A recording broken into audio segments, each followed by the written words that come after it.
એટલે એ ભાઈ good morning, જય શ્રી કૃષ્ણ, જય સ્વામિનારાયણ, રામ રામ બધાને.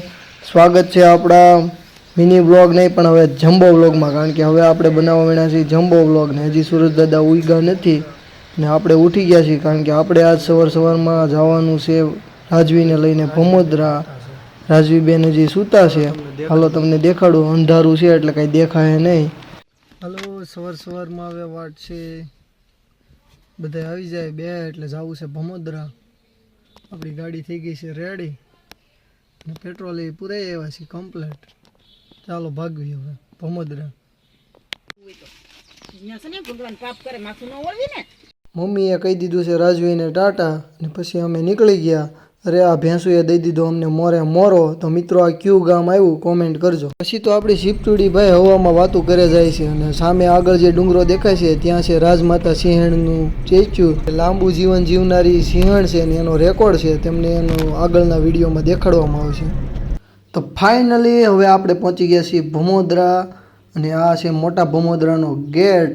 આ ભમોદરાને 3 નામથી ઓળખાય છે: સુખરામ બાપુનું ભમોદરા, ભોજ બાપુ ખુમાણનું ભમોદરા અને આ છે આપણે લીલો નેજો રામાપીરનો. જે જગ્યામાં આપણે જવાનું છે સુખરામ બાપુની, ત્યાંનો આ 52 ગજની આ ધજા ફરકે છે. હવે આપણે ગામમાં આવી ત્યાં જ આપણને ખબર પડી જાય, આમ અલગ જ અનુભવ થઈ જાય. આ છે સુખરામ બાપુની જગ્યા અને આ જો મિત્રો નજીકથી તમને નેજો દેખાડું. આ 52 ગજનો નેજો ફરકે છે સુખરામ બાપુની જગ્યામાં અને સુખરામ બાપુના પરચા અપરંપાર છે. હવે તમને દેખાડું આ જગ્યા. આ છે સુખનાથ મહાદેવ મંદિર, જ્યાં મહાદેવ બિરાજે છે અને આ છે આખી જગ્યા જે રામજી મંદિર કહેવામાં આવે છે. અને મિત્રો આ જો આ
પછી જગ્યામાં આવીને સુખરામ બાપુનું શ્રીફળ વધેરી લીધું અને શ્રીફળ વધેરી જય સુખરામ બાપુ પ્રસાદી ધરી દીધી છે મંદિરમાં. અને પછી રાજવીભાઈ મધુબાપુના દર્શન રેવા દે હાલ ગાદીપતિ મહંત છે અને આપણા ગુરુ છે અને ગુરુજીના દર્શન કરીને પછી આપણે આવી ગયા. આખી જગ્યા તમને દેખાડું. આ આખી જગ્યા છે અને આ બંને સુખરામ બાપુ અને ઉકારામ બાપુની સમાધિ છે.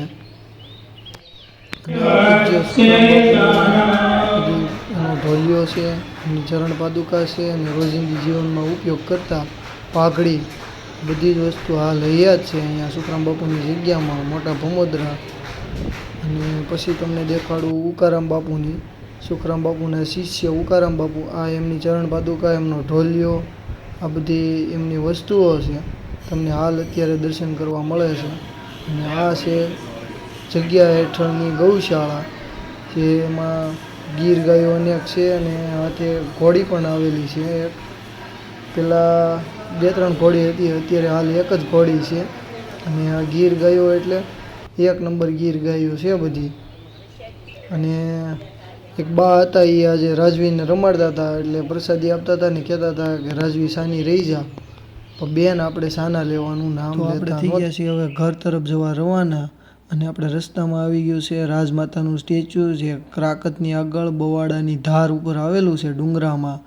અને આ એવી સિંહણ છે જે 3 વર્લ્ડ રેકોર્ડ ધરાવે છે, એટલે એને રાજમાતા કીધું છે. અને સાથે આ જંગલની માતા હતી. અને આના 3 વિશ્વ રેકોર્ડ છે. એના વિશે આપણે એક વખત ફરીથી નજીક જઈને આપણે વિડીયો બનાવીશું. હાલ અત્યારે ગાડી ઉપરથી તમને દેખાડી દઉં છું. બાબલું હોઈ ગયું છે અને અમે ઘરે પહોંચી ગયા.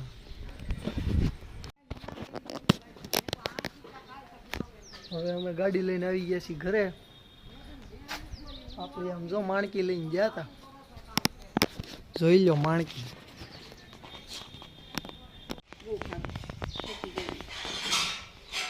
જો રાજી કેક કાપે સમજો.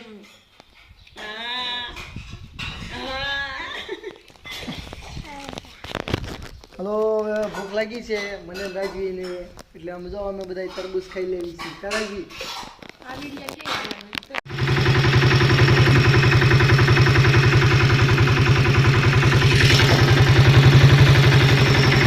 તો આપણે આવી ગયા છીએ વાડીએ.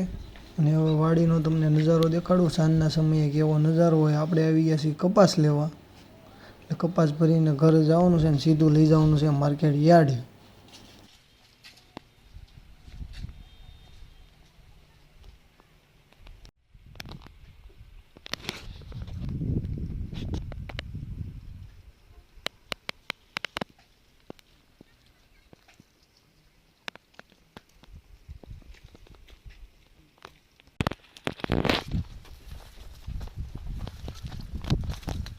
સાંજ પડી ગઈ છે, આપણે જાવી છીએ ઘરે. અને જો ગાડી જાય છે.